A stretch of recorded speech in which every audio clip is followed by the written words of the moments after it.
ओम नमस्कार मित्रों, मैं रणबीर आचार्य श्री कृष्ण प्रज्ञा कुंज अपने यूट्यूब चैनल में आप सबका हार्दिक अभिनंदन करता हूं।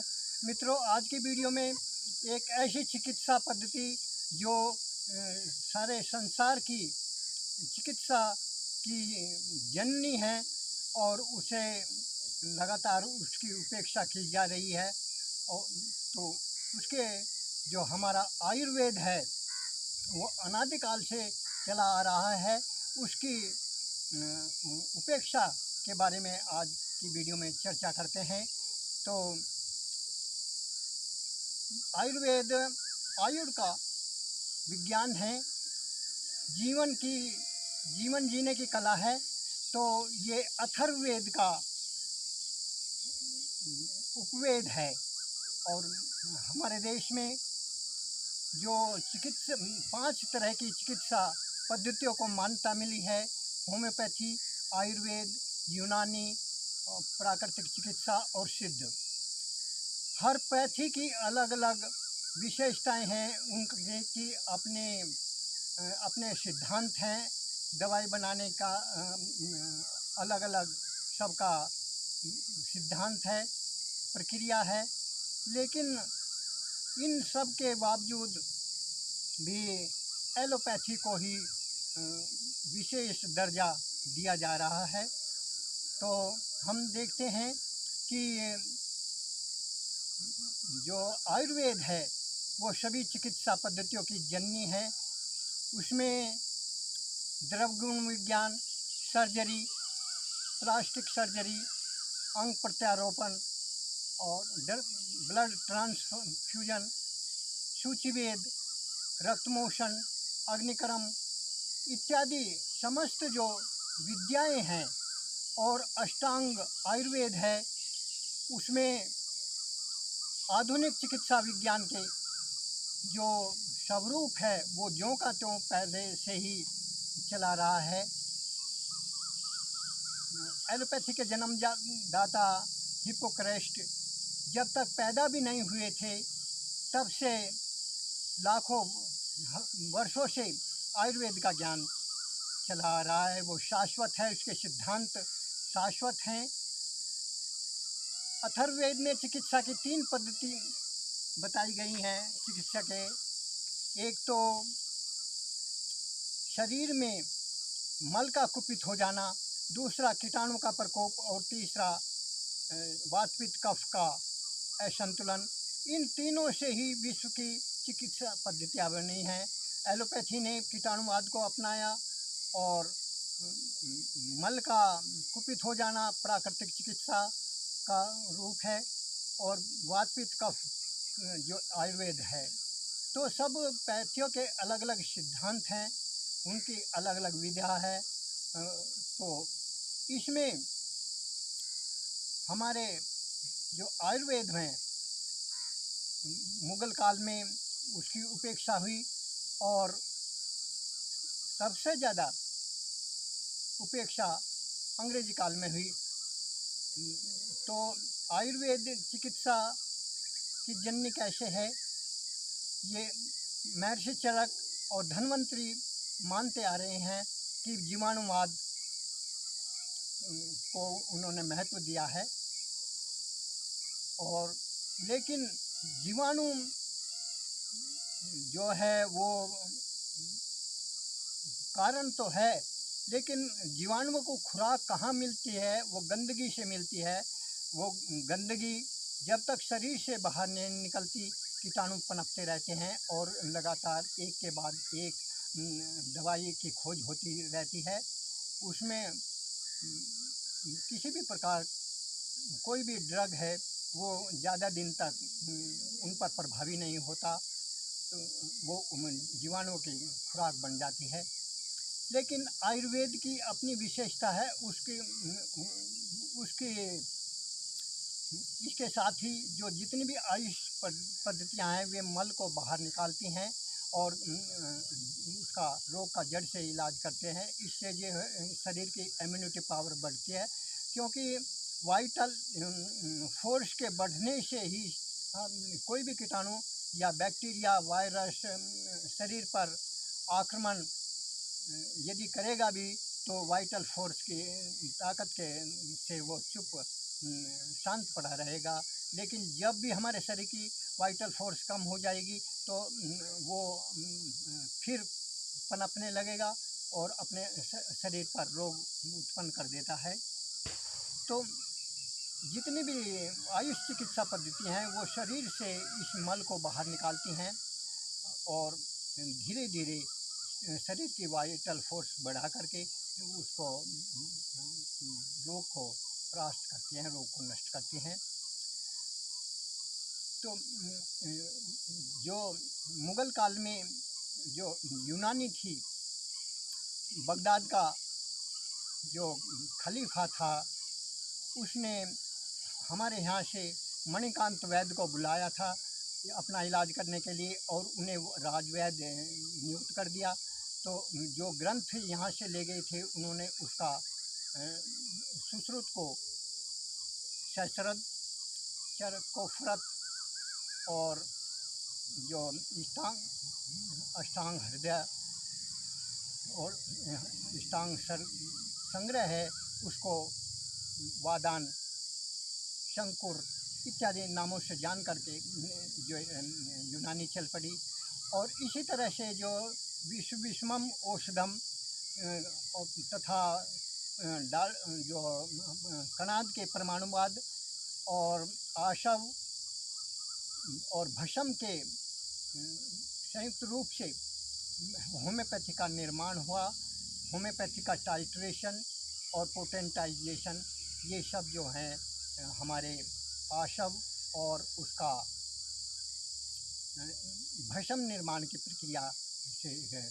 तो इस तरह सारी पद्धतियाँ जो उनका मूल आयुर्वेद है, लेकिन उसकी उपेक्षा की जा रही है। अंग्रेज़ों ने काले कानून बना करके 1917 में रजिस्ट्रेशन करने शुरू किए एलोपैथी के।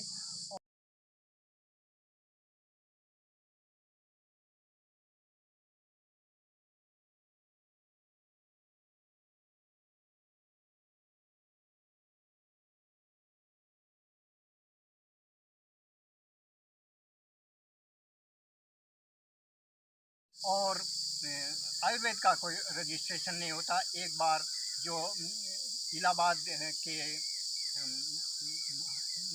वर्तमान में जो हाई कोर्ट है और वो जो इलाहाबाद कोर्ट था उसके चीफ जस्टिस गोकर्णनाथ जी एक बार बीमार हो गए, टाइफाइड से पीड़ित हो गए।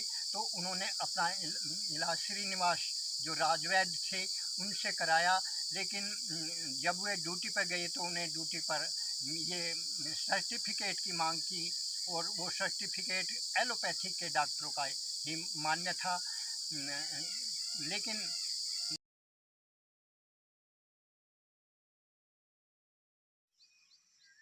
एलोपैथी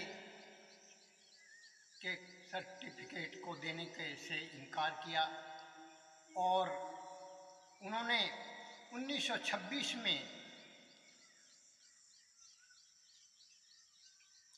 आयुर्वेद के चिकित्सा समिति ब्रिटिश गवर्नमेंट से बनवाई और उससे श्रीनिवास जी को 20 श्रेणी में रजिस्टर्ड करके उनसे फिर सर्टिफिकेट लेकर के जमा किया। तो श्री गोकर्णनाथ जी का महान त्याग और देश भारतीय संस्कृति के प्रति निष्ठा की हम सराहना करते हैं। तो ये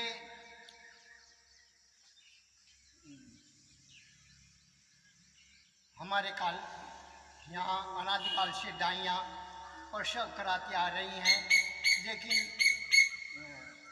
आयुर्वेद में हर तरह का ज्ञान होने से सर्जरी, प्लास्टिक सर्जरी, अंग प्रत्यारोपण, सूचीवेद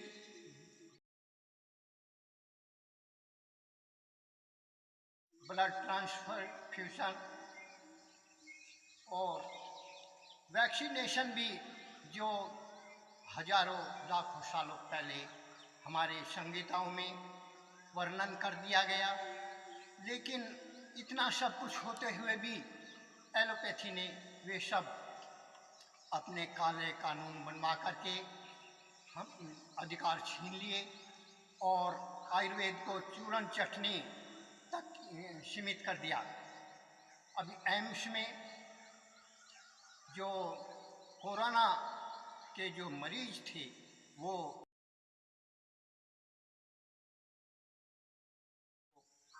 90% सही हुए और कोई भी मृत्यु को प्राप्त नहीं हुआ। उधर रामदेव जी ने जो एलोपैथिक और योग का विश्व में डंका बजाया, तो उससे जो असाध्य रोग थे वो बड़ी आसानी से छोटे छोटे नुस्खों से ही दूर हो गए और निःशुल्क ये व्यवस्था चल रही है। तो जैसे हेपेटाइटिस, कैंसर, दमा, टीबी और जो हृदय के, दिल के रोग हैं, फेफड़ों के रोग हैं, जो असाध्य रोग हैं, वो प्राणायाम से, मुद्राओं से और योग से बड़ी आसानी से दूर हो रहे हैं। उनके साथ साथ आयुर्वेदिक दवाइयों का भी प्रयोग होने से जो एलोपैथी का बड़ा बाजार था, बाजार पर जो कब्जा था वो कम हो रहा है। इससे भी सारे संसार में एक उथल पुथल मची है कि और इससे रामदेव जी के प्रति लोगों को, भारतीय लोगों की निष्ठा और विश्व की निष्ठा जमी है। विश्व में जो आयुर्वेद का बहुत प्रचार हो गया। जर्मनी, इंग्लैंड, अमेरिका, जापान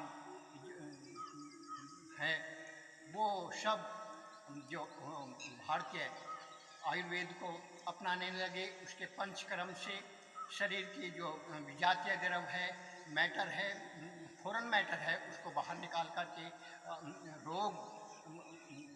रोग शक्ति बढ़ाते हैं और इम्यूनिटी बढ़ा करके रोगों को परास्त करते हैं। तो इसका प्रचार होने से जब IMA बौखला गया और उसने इस प्रकार की वो रामदेव जी के प्रति ये कार्य किया। ये आज की बात नहीं है। जो डॉक्टर योहाना बिडब्रिज थी, उन्हें 7 बार नोबेल पुरस्कार के लिए चुना गया।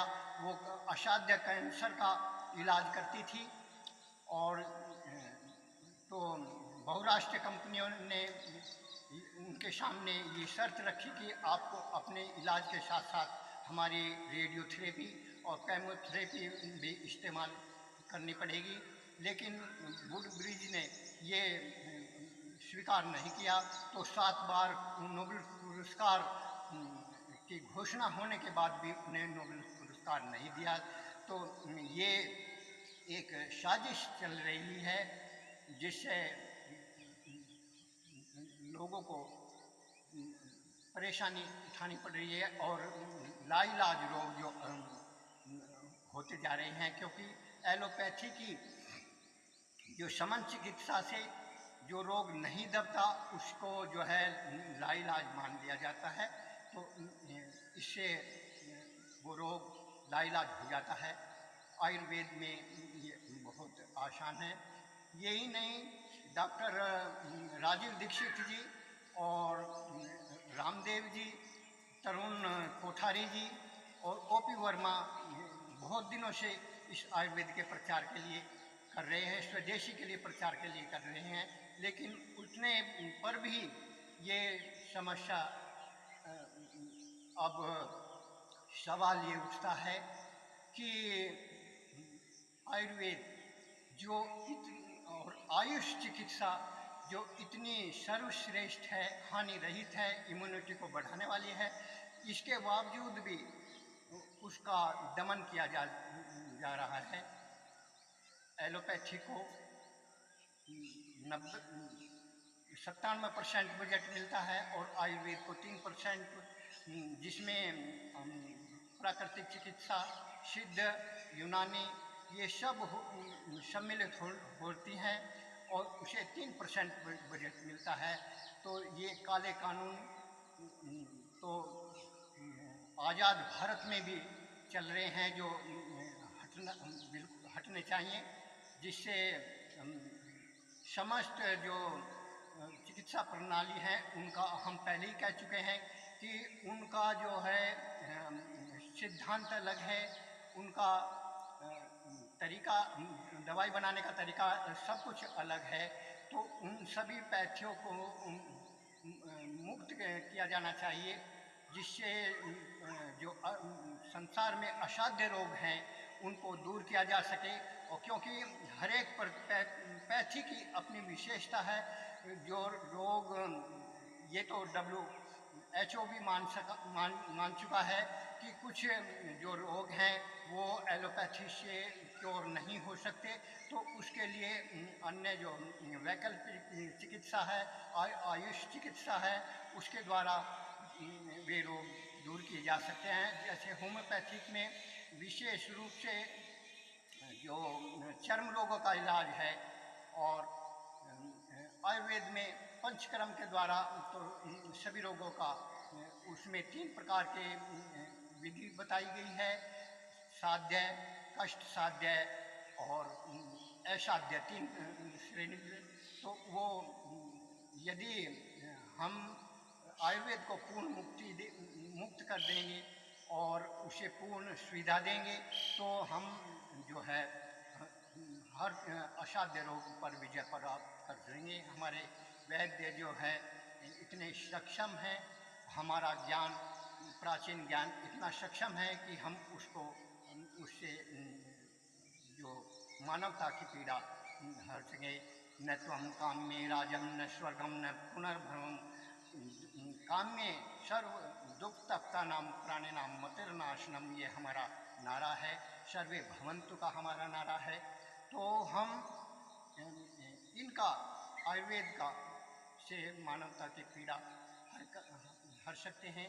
तो इसके लिए सरकार से और हमारे माननीय प्रधानमंत्री जी वैसे तो आयुर्वेद के लिए, योग के लिए, भारतीय संस्कृति के लिए बहुत कार्य कर रहे हैं, लेकिन वे उनसे अपील है कि यदि वे आयुर्वेद का वास्तव में उद्धार करना चाहते हैं तो आयुर्वेद को भी 50% बजट देना चाहिए। और ये भारत की जो जनता है वो 67% जो आयुष की चिकित्सा लेती है, और उस हिसाब से तो बजट ऊपर भी होना चाहिए। हम एलोपैथी के खिलाफ नहीं हैं, न हम उसका विरोध करते हैं, वो भी एक बहुत अच्छी मानवता की पीड़ा को हरने वाली है, लेकिन वो उसके सिद्धांत, उसे हम उसकी मुक्ति में बाधक नहीं हैं, हम उसके कार्यों में बाधक नहीं हैं। लेकिन जो ड्रग है, हमारा द्रव्य विज्ञान, फार्माकोलॉजी, हर पैथी की अलग अलग है। तो ड्रग के नाम पर एलोपैथी के कानून नहीं थोपे जाने चाहिए। उन्हें अपने उसके निर्माण की सुविधा मिलनी चाहिए, और इससे हम सभी पैथियों को मौका मिलेगा। एक तैराकी है, उसके हाथ पैर बांधकर समुद्र में डाल दो और एक को खुला छोड़ दो, तो ये कंपटीशन अन्यायपूर्ण है और इससे कोई लाभ भी नहीं होता। इसलिए जो आयुर्वेद को, आयुष को मुक्त मुक्त किया जाना चाहिए और उसे पूरी सुविधा एलोपैथी के समान मिलनी चाहिए, जिससे कि हम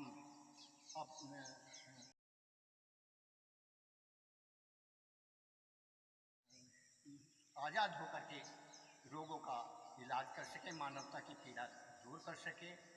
तो सबका विकास और सबका साथ ये नारा तभी सार्थक होगा। तो इसकी वीडियो तो आज की वीडियो में इतना ही, मिलते हैं अगले वीडियो में, तब तक के लिए वंदे मातरम, जय श्री राम।